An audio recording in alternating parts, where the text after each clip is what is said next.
প্রিয় বন্ধুরা, আজকে আমি আমার এই ভিডিওতে দেখাবো যে কিভাবে অনলাইনে ডিসিআর এর পেমেন্ট দিতে হয়। আমরা অনলাইনে নাম খারিজ করার জন্য বা নাম জারি করার জন্য বা মিউটেশন করার জন্য লাস্টের DCR, that means duplicate carbon রসিদ, এইটা পাওয়ার জন্য যে পেমেন্টটা করতে হয় সেই পেমেন্ট অ্যাকচুয়ালি কিভাবে করতে হয় আজকে আমি আমার ভিডিওতে সেটাই দেখাবো। তো আর কথা না বলে চলে যাবো সরাসরি মূল কাজে। বিস্তারিত জানতে হলে অবশ্যই শুরু থেকে শেষ পর্যন্ত সঙ্গেই থাকবেন। ফিরছি জাস্ট একটি ইন্ট্রোর পরেই।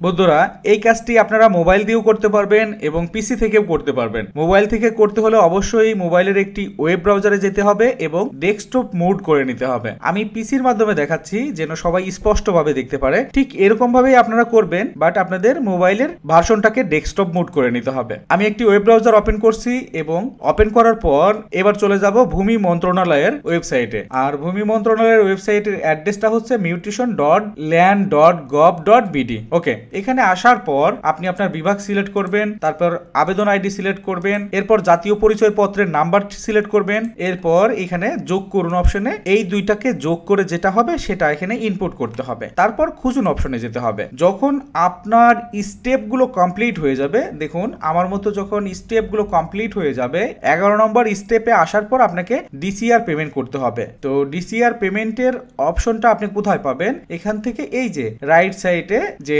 ডিসিআর ফি অপশন রয়েছে, এখানে আপনাকে ক্লিক করতে হবে।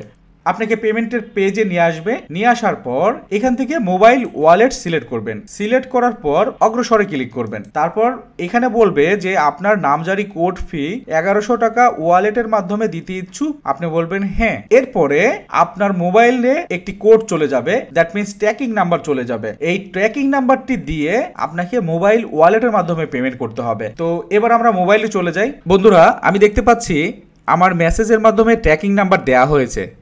এই যে দেখুন, এটা হচ্ছে আমার ট্র্যাকিং নাম্বার। ওকে, ট্র্যাকিং নাম্বারটি কপি করি। কপি করার পর এবার আমি আমার বিকাশ অ্যাকাউন্টে চলে যাচ্ছি। বিকাশ অ্যাকাউন্টে অ্যাক্সেস করার পর আমরা এখান থেকে পে বিল সিলেক্ট করব। পে বিল সিলেক্ট করার পর একটু স্ক্রলিং করে উপরে চলে যাব। যাওয়ার পর আমরা দেখতে পাবো ই মিউটেশন, এই অপশনে ক্লিক করতে হবে। ই মিউটেশনে ক্লিক করার পর এখানে আমাদের ট্র্যাকিং নাম্বারটি পেস্ট করে দিতে হবে। পেস্ট করে দেওয়ার পর অ্যাপ্রোচ করতে হবে, মানে সামনের দিকে এগোতে হবে। এগোনোর পরেই আপনি কাস্টমার নেম দেখতে পাবেন এবং স্ট্যাটাস দেখতে পাবেন আনপেইড। এরপর এখান থেকে আবার অ্যাপ্রোচ করতে হবে, মানে এগোতে হবে। এরপর আপনার বিকাশ অ্যাকাউন্টের পিনটি দিতে হবে। পিন দিয়ে আবার আপনাকে এগোতে হবে।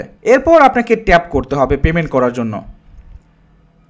ফাইনালি ট্যাপ করার পরে আপনার পেমেন্টটি সাকসেস হয়ে যাবে। সাকসেস হওয়ার পর যখন আপনি মেসেজ পাবেন বা দেখতে পাবেন যে হ্যাঁ আপনার পেমেন্টটি সাকসেস হয়ে গেছে, এরপর এই যে মূল পেজে ফিরে যান, এখানে ক্লিক করবেন। তারপর আবার হোম পেজে যাবেন। হোম পেজে যাওয়ার পর এখান থেকে আবেদনের সর্বশেষ অবস্থাতে ক্লিক করতে হবে। এরপর আবার এখান থেকে বিভাগ সিলেক্ট করতে হবে, তারপর আবেদন আইডি সিলেক্ট করতে হবে, জাতীয় পরিচয় পত্রের নাম্বার সিলেক্ট করতে হবে এবং যোগ করুন অপশনে যোগফলটি দিয়ে খুঁজুন অপশনে ক্লিক করতে হবে। খুঁজুন অপশনে ক্লিক করার পর আপনি ফাইনালি দেখতে পাবেন যে আপনার পেমেন্টটি পরিশোধ হয়ে গেছে। এরপর আপনি এখান থেকে এই যে ডিসিআর ডাউনলোড করুন, এই অপশনে ক্লিক করবেন। এই অপশনে ক্লিক করলেই আপনি আপনার ডিসিআর এর রসিদটি পেয়ে যাবেন। আপনি দেখতে পাবেন এখানে আপনার সমস্ত ইনফরমেশন দেয়া আছে। এবার আপনি এটি সেভ করে রাখবেন। সেভ করে রাখার পর আপনি এখান থেকে আপনার খতিয়ানটি ডাউনলোড করে রাখতে পারবেন। আপনি হয়তো দেখতে পাচ্ছেন যে আমার ফাইনালি খতিয়ানটি ডাউনলোড হয়ে গেছে এবং আমার এখানে সমস্ত ইনফরমেশন দেখা যাচ্ছে। তো বন্ধুরা, আশা করি বোঝাতে পেরেছি যে কিভাবে অনলাইনে ডিসিআর পেমেন্ট করতে হয়, কিভাবে ডিসিআর ডাউনলোড করতে হয়, কিভাবে খতিয়ান ডাউনলোড করতে হয়। আশা করি এই ভিডিওটি আপনাদের সামান্য হলেও উপকারে আসবে। আর যদি উপকারে আসে তাহলে দয়া করে আমার ভিডিওতে একটি লাইক দিবেন, কমেন্ট করে আপনাদের মতামত জানাবেন এবং পরবর্তীতে আরও এই ধরনের ভিডিও পাওয়ার জন্য দয়া করে আমার চ্যানেলটি সাবস্ক্রাইব করবেন। Thank you so much for watching.